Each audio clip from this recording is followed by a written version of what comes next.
अभिजित कोळी गेले अनेक वर्ष सांगलवाडी आणि समडोळीच्या परिसरात या बैलगाड्यांच्या स्पर्धांचं आयोजन करतात। अभिजित कोळींनी सलग 4 वर्ष हे आयोजन केलेलं आहे आणि महाराष्ट्रातनं दक्षिण महाराष्ट्रातनं हजारो या क्षेत्रातले जे बैलगाडी खेळण्याचा ज्यांना बैलगाडी स्पर्धा खेळण्याचा ज्यांना नाद आहे, जे सगळे रसिक आहेत ते सगळे आज या ठिकाणी गोळा झालेले आहेत आणि अतिशय भव्य दिव्य स्पर्धांचं आयोजन या ठिकाणी त्यांनी केलं।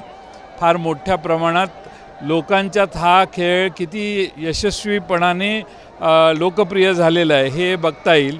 आमचे खासदार डॉक्टर अमोल कोल्हे यांनी लोकसभेपासून या खेळाला गती देण्याचा प्रयत्न केला, पुन्हा चालू करण्यासाठी त्यांनी प्रयत्न केले, अनेकांनी केले प्रयत्न।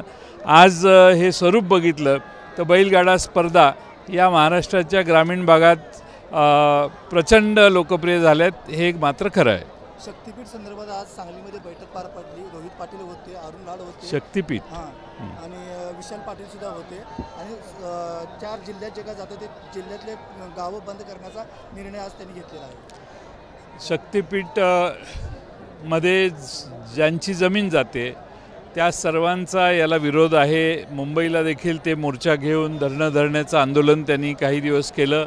आम्ही सगळ्यांनी त्याला पाठिंबा दिलेला आहे। सरकारने ज्यांच्या जमिनी जातात त्यांचं समाधान करणं आवश्यक आहे। ते सरकारने समाधान केलं तर कदाचित गुंता सुटेल, पण लोकांच्या भावना तीव्र आहेत। अर्धा एकर, 2 एकर, एकरचा आमचा कोल्हापूर जिल्ह्यातला, सांगली जिल्ह्यातला कृष्णा काठचा गरीब शेतकरी त्याची सगळ्या जमिनी घेण्याचं प्रयोजन जर असेल तर लोक त्याला विरोधच करतील। महागाईचे संकेत दिसू लागलेत, तुम्ही सिलेंडर वाढले, 50 रुपयाने सिलेंडरच्या किमती वाढल्या, 2 रुपयाने पेट्रोल डिझेलवरच्या एक्साईज ड्युटी वाढवण्यात आली। सरकारने सांगितलं की ॲडजस्टमेंट आहे, दर वाढणार नाहीत, पण याचा अर्थ असा आहे की थोडा जरी आंतरराष्ट्रीय बाजारपेठेत दर कमी झाला तर तेवढी एक्साईज ड्युटी तुम्ही वाढवायची तयारी तुमची आहे। महागाईनं महाराष्ट्रातली आणि देशातली जनता सळो की पळो जनतेला झालेला आहे। प्रचंड संकटात मध्यमवर्गीय आणि कमी उत्पन्न गटातला नागरिक आहे, शेतकरी आहेत, शेतमजूर आहेत, या सगळ्यांना प्रचंड त्रास होतो आहे या महागाईचा। आज 100च्या पार पेट्रोल कधी जाईल असं कधीच वाटलं नव्हतं, पण मागच्या 10 वर्षात हा आलेख वाढत गेलेला आहे। डिझेलची तीच अवस्था आहे, गॅसची तीच अवस्था व्हायला लागली आहे। त्यामुळं सामान्य माणूस या महागाईच्या विरोधात तप्त झालेला आहे आणि त्रस्त झालेला आहे। विरोधकांना अपेक्षित मतदान लोकांना झालेलं नाही असं तुमचा सूर आहे निकालानंतर, विरोध तुम्ही करणार काय? विरोधक रस्त्यावर उतरणार का विरोधक म्हणून? असं आहे की जनतेने एका बाजूने कौल दिलेला आहे आणि ज्यांच्या पारड्यात त्यांनी मतदान केलेलं आहे त्यांच्याकडूनही जनतेच्या काही अपेक्षा असतील। आता तो स्वप्नभंग होतोय किंवा अपेक्षाभंग होतोय हे आज महाराष्ट्रातल्या जनतेला कळायला लागलेलं आहे। त्यामुळे जनतेचा आपोआपच याच्याबद्दलचा रोष निर्माण होईल। लाडक्या बहीण योजनेमुळे अनेक योजना बंद पडण्याच्या मार्गावर सरकारी पगारसुद्धा झालेले नाहीत बऱ्याच ठिकाणचे। नाही, लाडक्या बहिणीची योजना जाहीर ज्या सरकारने केली तेच पुन्हा सत्तेत आले, त्यांची जबाबदारी आहे।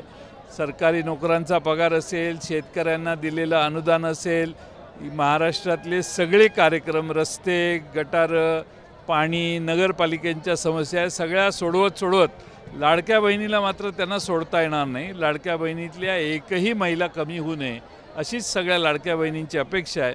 आता बघू सरकार काय करते। काही आमदारांना जयंत पाटलांची एवढी भीती का आहे? सारख्या भाषणामध्ये जयंत पाटलांचंच नाव घेतात। ठीक आहे, पुढचा प्रश्न विचारा। दीनानाथ मंगेशकर हॉस्पिटल आहे तिथं 10 लाख रुपये डिपॉझिट भरले नसल्यामुळं एका महिलेचा जीव गमावला। सरकार स्थापन झाल्यापासून अनेक विविध घटना अशा घडत आहेत राज्यात आणि प्रत्येक घटनेत सरकार शिकत आहे। सरकारचा अंकुश नाही व्यवस्थेवर, सरकार पोलिसांच्यावर देखील अंकुश ठेवत नाही आहे, प्रशासनावर देखील अंकुश ठेवत नाही, वैद्यकीय व्यवसायात जे प्रॅक्टिस करतात त्या मोठ्या मोठ्या हॉस्पिटलवर देखील अंकुश सरकारचा नाही। सरकारने सगळं ढिलं सोडलेलं आहे आणि त्यामुळं अशा प्रकारच्या घटना या धक्कादायक आहेत।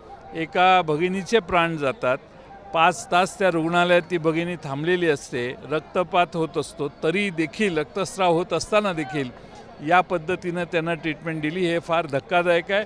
सरकारने याच्यावर कडक कारवाई शेवटच्या टोकाची घ्यावी अशी आमच्या पक्षाची मागणी आहेच.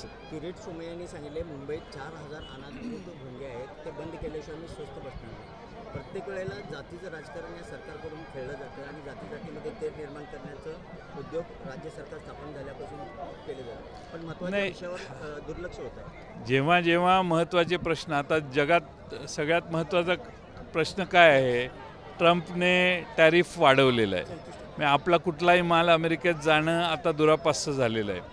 आपल्या देशातल्या लोकांच्या नोकऱ्या जाण्याची शक्यता आहे. हा प्रश्न सगळ्यात महत्त्वाचा आहे. 2 रुपयाने पेट्रोल डिझेल वाढलं, हा प्रश्न महत्त्वाचा आहे. या देशातल्या अर्थव्यवस्थेला धक्के बसत आहेत एकामागून एक. काल मार्केट क्रॅश झालं, आजही परत शेअर मार्केट खाली गेलं. हे सगळे धक्के याच्याकडं चर्चाच देशात होत नाही आहे, कारण आपण सगळे हे हिंदुत्वाच्या याच्यात एवढे प्रेरित झालेलो आहोत की आपल्याला या बाकीचे प्रश्नच आठवत नाही आहेत. त्यामुळं लोकांना एकदा एखादं वेड लागलं तर हे बाकीचे प्रश्न फारसे महत्त्वाचे होत नाहीत असं मला वाटतंय. राज्यात अनेक ठिकाणी अवकाळी पाऊस सुद्धा पडत आहे, पण सरकारकडून कोणत्याही पद्धतीची उपाययोजना केली जाते. आणि कृषी आम्ही अनेक वेळा मागणी केलेली आहे त्यांच्याकडून की सरकारने ताबडतोब मदती द्याव्यात. सरकारने मदती देण्याची आवश्यकता आहे. काही कृषी जवळचे मंत्र्यांनी कार्यकर्ते आरोप राजकीय केलेले आहेत. संन्यास घेतात, तुमच्या सहमतीनं हे संन्यास? नाही, फार वर्ष आम्ही एकत्रित सगळ्यांनी काम केलं आहे. बघू काय त्याला काय